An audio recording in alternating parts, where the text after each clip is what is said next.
was a decent sales week. Not as good as last week, but that's because last week I had 2 viewers come in and buy big bundle orders. And this week it was a lot of bread and butter, but one really exciting BOLO sale that I cannot wait to tell you about. So let's get into it. Hi everyone, my name is Becky Park. I am a part-time reseller, which means when I am not busy at my full-time job teaching high school choir or, going to volleyball and gymnastics and basketball games and practices and tournaments and all of those kinds of things for my kids, I am buying clothes for as cheap as I can at places like garage sales and Plato's Closet and consignment stores and thrift stores, and I'm selling them for as much profit as I can on reselling platforms like Poshmark, eBay, Mercari, Depop, etc. And in today's video, we're going to be talking about everything that I sold in the week of April 7th through the 11th. And spoiler alert, I didn't sell that many things, but the majority of the things that I sold for decent money. So we're gonna start by talking about Monday, which was April 7th. On this particular day in my personal life, I had a boosters meeting at school, but I sold on Poshmark this new with tags J. Crew Factory blue bird's eye cotton sweater polo shirt in a men's size extra large. I did put the word classic in the title, and this bird's eye print, I will have my video editor Wes put some screenshots of what bird's eye looks like, but it's a pretty popular and trending print right now. So if you see items in the wild that have this print, whether they're in the form of sweaters or in this case, this was called a sweater polo shirt, but it was like a regular short sleeve polo. If you find items with that print on it, they can do pretty well, especially again, if you put the term bird's eye in the listing title. So that item did get a good amount of interest. I do think there were a couple flaws in the form of like the beginnings of pulls in this shirt, but it still sold for $30 on Poshmark. I didn't have any money into that because I got that from a wholesale company called Reseller Supply Co. They sent me a few boxes so that I could unbox them on my channel and show you the kinds of things that you would get if you were to purchase wholesale boxes from them. This was an item that would have come in a J. Crew Factory wholesale box, so I got that for free. My net profit was $24, and I thought it was a really cool shirt. They had also sent me the identical sweater polo shirt in a different color. It was like a solid green color. That one sold a few weeks ago, maybe a month or two ago at this point. So this one, probably because of the flaws, hung out in my closet for a little bit longer. I think I got these listed around like October or November of last year, but I was confident that they would sell, and sell they did. Also on the 7th on Poshmark, I sold this Janie and Jack, which is a great children's brand. It's pretty expensive for kids' clothes, but they make really sweet clothing, like kind of what you would imagine Parisian children wearing, even though I know Parisian children are, just normal children, but it's like the exaggerated version of what you would think that looks like. And especially their girls' pieces, they're just so sweet. I don't know, like they just make really nice clothing. And this was no exception. It was a pink floral ruffle sleeve 100% cotton shirt in a youth girl size 8. That was my daughter's. It sold for $15 and I made a net profit of $12. I have purchased for her over the years, especially when she was younger, like a handful of pieces from Janie and Jack because, again, I think, they make really sweet clothing. They're really beautiful. And she has just never been someone that gravitated towards really like ultra feminine girly pieces. She's not really like that much of a tomboy either. She's just kind of a basics girl. Like give her a t-shirt and some jeans or a t-shirt and some leggings and she's good. Anything that's a little bit more formal, this had like, like the fabric, it's not like it was uncomfortable, but it was just too fancy for her. That's the word she always uses. She's like, it's too fancy. So she didn't wear it very much, which made me so sad. But I'm glad that I was able to move it on to a new home for someone else to enjoy. Someone whose girl enjoys a little fancy top. So there you go. Also on Poshmark, I sold this pair of Ariat? How come I don't know how to say the brand names of anything? I don't know. But it was this pair of Ricochet teal leather cowboy boots in a women's, okay, why did I do this? I put women's and youth size 4. They can't be both a women's and youth size 4. I think they were a youth size 4, which is the equivalent of a women's size 6, regardless of that, they sold and I got 5 stars. So thankfully they fit whoever purchased them, because that was very misleading the way that I wrote that listing title. But I did put the word Western in the listing title. I did put heel in the listing title because there was a little bit of a heel in the cowboy boot. Those sold for $35. I did have $10 into them from a local consignment store, and my net profit was $18. Ariat boots can do pretty well. Anytime it's for children, I mean, that goes for everything, but also in cowboy boots, they're just going to go for less because children generally are not going to wear that item for as long because they're going to keep growing. And parents don't want to invest too much money into something that their kids are just going to outgrow super quickly. So that's why those sold for, a little less than probably the adult version of that would have. But that's okay. I still made a good profit of $18. And that takes us to my one Depop sale of the week, which was this pair of Levi's wedgie straight cutoff light wash high-rise ankle jeans in a women's size 31. Those sold for $37.50 on Depop. I had $4.80 into them from a local Plato's Closet. They were doing a 70% off sale last August, so August of 2024.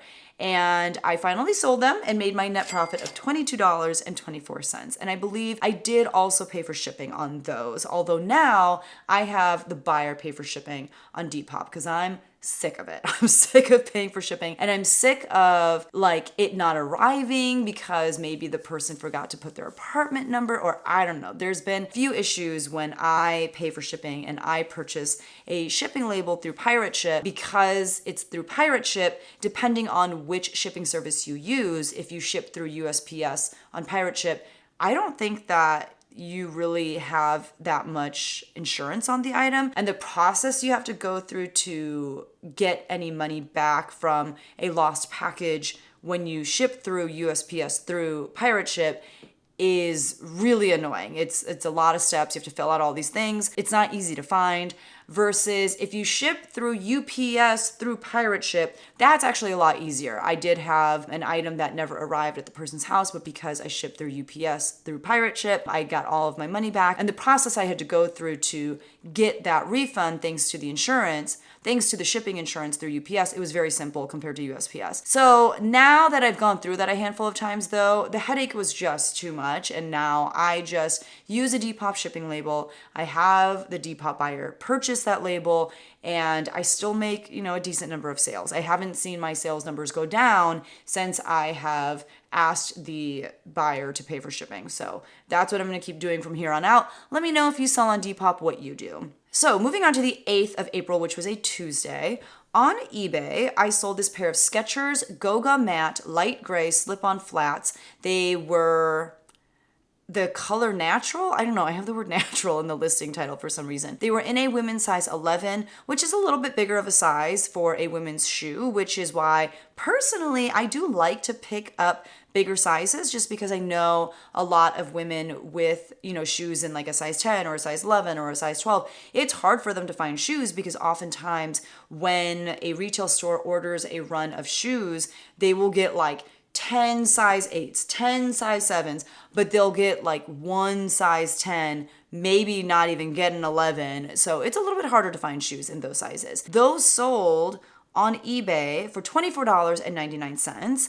I got them at a local consignment store during their 80% off clearance sale on Black Friday, because that's what I do as a reseller for Black Friday. I go to local consignment stores and thrift. But I only had $3 into them, and so my net profit was $17.50. And this video is all about just mainly bread and butter brands, and Skechers is about as bread and butter as you can get when it comes to shoes. I mean, these are the kinds of shoes that you will find at almost any Goodwill, but honestly, the resale value is not bad, especially given how much they retail for. You're able to get a good percentage of that retail price for resale, and it's because it's a brand that people trust. They have, returned to Skechers time and time again. They like the comfort and reliability of the shoes. It was a brand that I used to turn my nose up. I never used to pick it up, but I would hear resellers talk about it all the time and just hear the kind of profit that they were making on those shoes. So I was like, you know what? I should pick it up. And I'm very glad that I've started to do so, because look at that. I made, my $17.50 profit. The next sale of the 8th on eBay was by the brand STS Sale to Sable. So I think STS is basically an acronym for Sale to Sable.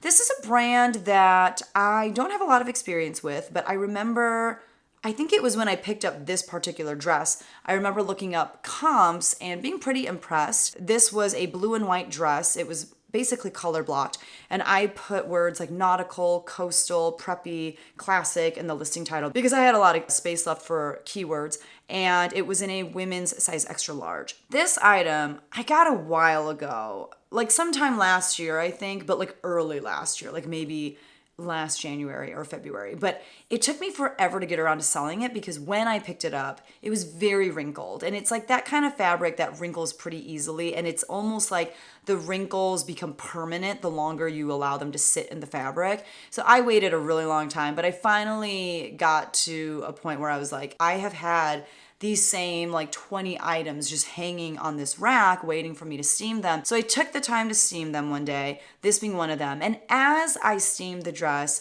I noticed that there were a good number of stains that I think will come out in the wash, but I decided to just steam it the best that I could, get the wrinkles out the best that I could, and just go ahead and list it as was. I obviously took pictures of the stains. I talked about the stains in the listing title.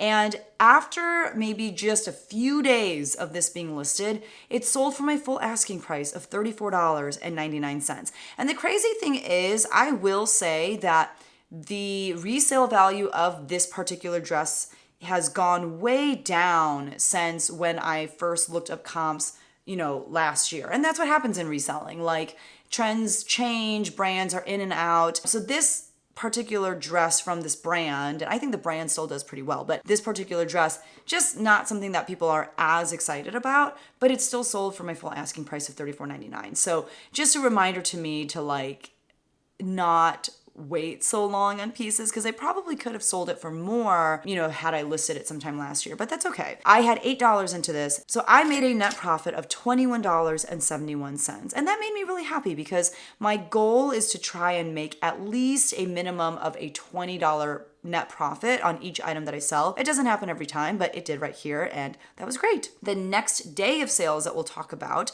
is April 9th, which was a Wednesday, and the first thing to sell was another thing of my daughter's. This was on eBay as well, and it was this pair of Joulet printed welly rain boots. They had cycling dogs on them, and they were in a youth girl size 3. I actually sourced these at a local kids consignment store. I will go in there every once in a while, mainly just to drop off stuff that my kids no longer wear, just because, usually kid stuff isn't selling for very much. And rather than take the time to list those items and make maybe, $5 here, $7 here, I'd rather just take those to a local kids consignment store. And although I'm not making as much per item, I will just use the credit from what I have earned and put it towards buying, clothes for my kids. So this was an example of that. I purchased these boots at that kids consignment store. I don't remember how much I had into them, but I'm just saying nothing because my daughter did wear and use these for a while. They sold on eBay for $24.99. They were promoted at 3%, and my net profit on them was actually $21.30. So that was great. It was wonderful to make that kind of profit off of, kids' boots, off of something that my kids wore, and those sold probably within a week. So that was very exciting. Also on the 9th on Poshmark, I sold this pair of shorts by the brand Polo by Ralph Lauren. They were the Preston style, and they were blue. I put words like classic and preppy in the listing title, and they were in a men's size 30. Polo by Ralph Lauren is probably one of my most dependable and go-to bread and butter brands for men. They just sell pretty well. They're not going to sell for a ton, but depending on what it is, they sell very consistently. These did take a little bit longer to sell. They sold for $17. I had $4.55 into them from a local consignment store, and I did get them in 2023. So these were by no means a quick flip, but flip they did. They were very basic. Probably in the future I wouldn't pick up something like this, but I made a profit of $9.05 and I was fine with that. My next Poshmark sale that day was this rag and bone blue and white striped button-up shirt in a women's size extra small. I did put keywords like career and classic and preppy at the end of the listing title. And Rag and Bone, it's a good brand. It's very expensive. I do think it's a little bit harder to sell through anything that's not their jeans, and even Rag & Bone jeans don't do as well now compared to how they sold, 2 to 3 years ago, or like 4 to 5 years ago, I guess I should say. They used to be a super hot seller, and people just are not nearly as excited about them now, which is fine. But even more so when it comes to their other categories, like, these kind of more casual button-ups, people aren't super excited about them. And furthermore, when I got this home and started photographing it, I noticed some flaws. I think there were some spots and things like that. So again, I had to take photographs of those. I had to notate that in the listing description. It still sold for $17. It still sold really quickly. I think I only had it listed like a max 2 weeks. And that was something that I got at a local consignment store for $4.60. I was willing to pay that much because I didn't know about the spots. I thought I'd be able to sell it closer to like $25 or $30. That's all right. I sold it for $17 and I made a net profit of $9. On the 9th, I also sold on eBay this really crazy piece. Like I'm still so shook by this sale. So I've told the story before, but I went to a local consignment store with my mom and my mother-in-law, and because I shop there so much, the owners were really excited to see me, and they were like, oh my gosh, if you're shopping the sale rack, we actually have items in the regular racks that need to go into the sale rack. We just haven't had time to pull those items. If you're gonna be here for a while, we will pull some of those sale pieces and you can look through them right now. And if you want any of that stuff, we'll put all of the sale items in big black garbage bags and you can just pay $50 per bag, because I think the original sale that they were running was like 70% off of everything. So I was like, yeah, of course. And I was actually helping them pull stuff. And one of the items that was part of that sale was this K. Chapman purple 100% silk hand painted log and look tunic top. It was a one size fits all. And a lot of times when you find these art to wear, log and look, really oversized baggy brands, I'm thinking brands like Magnolia Pearl. I'm thinking brands like Jaded Gypsy. There's so many. I can't even think of all of them right now. There's another one. I sold a bunch. Tabitha something, whatever. Anyway, when you find these brands that are just baggy, oversized, over the top, I don't know, it usually says one size fits all. A lot of times they're made out of very natural fibers like linen or silk, things like that. A lot of times, even though they're not the cutest thing in the world, they can go for good money. So I remember coming across this item at this particular consignment store and being like, okay, I will just try it out. I'll see what happens. I think I did look up comps very quickly and was kind of surprised because comps were so high, but I was like, that probably doesn't pertain to this piece, but we'll check when I get home. So I remember looking up comps when it came down to sit down and list this item. And I couldn't find anything exactly identical to this particular piece. I was finding similar items, and that's how I was able to figure out that this was hand painted, which is a really cool feature. But I just kind of on a whim was like, let me just try listing it at $174.99. Like, that's stupid and no one is going to buy it for that amount, but I'm not seeing anything else that is exactly like this by this brand. There are other pieces by this brand that have sold close to that amount. Let's just see what happens. You guys, it sold for $174.99. My full asking price, which is insane. Now, I will say there were a few pieces from that consignment store that the owners told me, hey, is it okay if for these particular sale pieces, we actually sell it to you for 70% off instead of, the special bag sale that we're giving you? And it's because these particular consigners, they're kind of special and we want to make sure that we keep their business, and they probably wouldn't be happy with the price that we would give them if we were to sell it to you like $50 for the whole bag. And I was like, absolutely, that's fine. Like it literally pertained to just a handful of the items. So instead of paying $3.13 for this item, which is what I paid for everything that was in a bag, I paid $6, which was fine because it sold for $174.99. So once you factor in my cost of goods, when you factor in fees, when you factor in all that stuff, my net profit was $145.33. I showed this sale on my Instagram and so many of you were like, it's not even cute.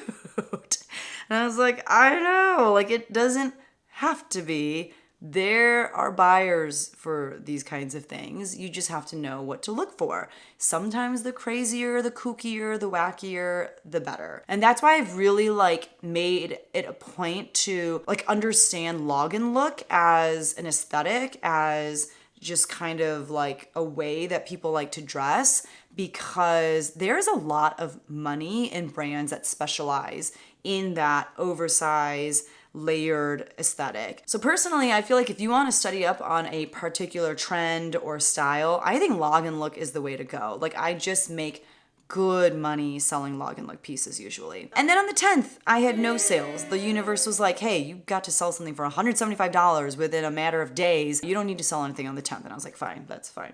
But on the 11th, which was a Friday, I had 2 sales on eBay. The first one was this pair of Theory Max 2 Urban Secret Fit Belly Gray Maternity Career Pants in a women's size 6.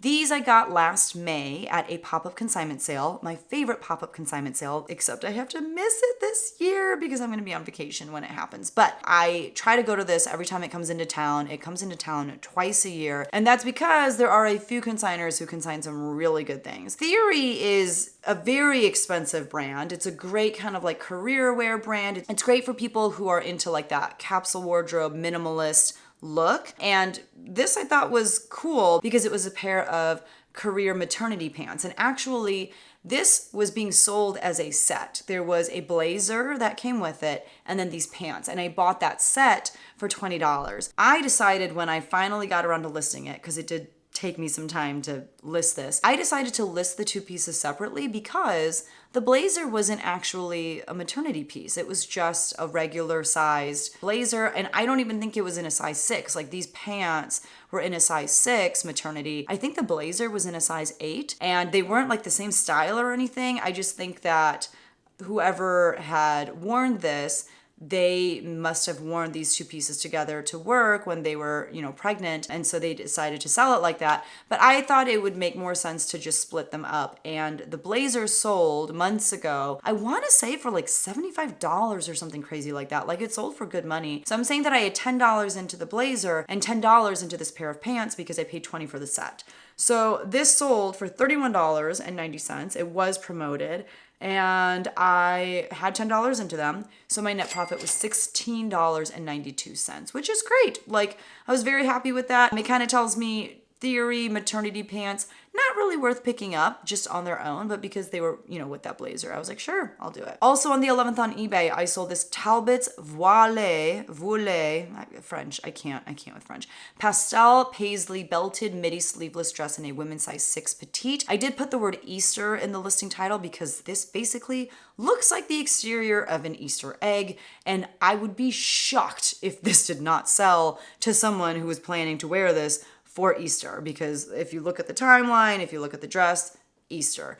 I had $6.60 into this from a local consignment store. They were doing a 70% off sale. I got this last August and it sold for $31.50. That was the offer that someone sent me. I very happily accepted that offer. It was promoted at 3% as well. And so my net profit was $19.82. So close to the $20 goal that I have for each sale, but close enough. And then on the 12th and 13th of April, no sales. Rude. That was so rude. But, that one K. Chapman piece really put me over the edge. Like that was a great sale. Had it not been for that sale, had it just been, these more bread and butter brand sales like Talbot's, like Skechers, like Levi's, it would have been kind of sad. But this is basically my business model, right? Like I sell a lot of bread and butter. Every once in a while, I'll sell something really exciting like this, or like a Magnolia Pearl piece, or like a pair of Gucci shoes that my mother-in-law will give me randomly. Like those sales are far and few in between. It's really the bread and butter that make up the bulk of the profit that I earn from week to week, and that's cool. That's okay. Like I'm good with that. So that's everything that sold for me that particular week. Let's get into my numbers. On eBay, I sold 6 items for a gross sales amount of $369.46. The majority of that was that Kate Chapman piece. I had $33.60 into all of those items, and so my net profit was $242.58. I sold 1 item on Depop for $37.50. I had $4.80 into that pair of jeans, and so my net profit was $22.24. I sold 5 items on Poshmark for a gross sales amount of $114. My cost of goods for those items was $19.50, and so my net profit was $72.05. So in total, I sold 12 items for a gross sales amount of $520.96. I had $57.55 into those items, and my net profit for the week was $336.87, which is pretty great. Like if I can average around that like $350 mark per week of profit, that's pretty good. This was a little under that, and I'm okay with that. So for the year thus far, I have earned $5,039.20, which I'll take it. I think that's a pretty decent number. I have been decently consistent with my listings. That was something that I talked about in last week's What Sold video as well. Once I started being much more consistent with my listings, my sales started to come in much more consistently as well, which I don't think that there's a disconnect there. I think that's the way it's supposed to be. And so I have been trying to work on listing more consistently, trying to make time in each day to make sure that that happens. But let me know down in the comments below how your sales have been. I've seen in some like Poshmark Facebook groups, a lot of people are like, oh my gosh, like my sales have suddenly tanked, they're horrible. Or some people being like, I don't know, I'm selling a ton of stuff lately. Let me know how it's going for you. And if you haven't subscribed to my channel yet, definitely make sure to subscribe, because I make videos like this every single week sharing the kinds of things that sell for me on a weekly basis. And if you're like, man, I wish I could watch more of your What Sold videos, I got you. I got a playlist right here that you can watch that has every single What Sold video I have ever made on this channel. So thank you guys so much for watching. I will see you guys in the next one. Bye.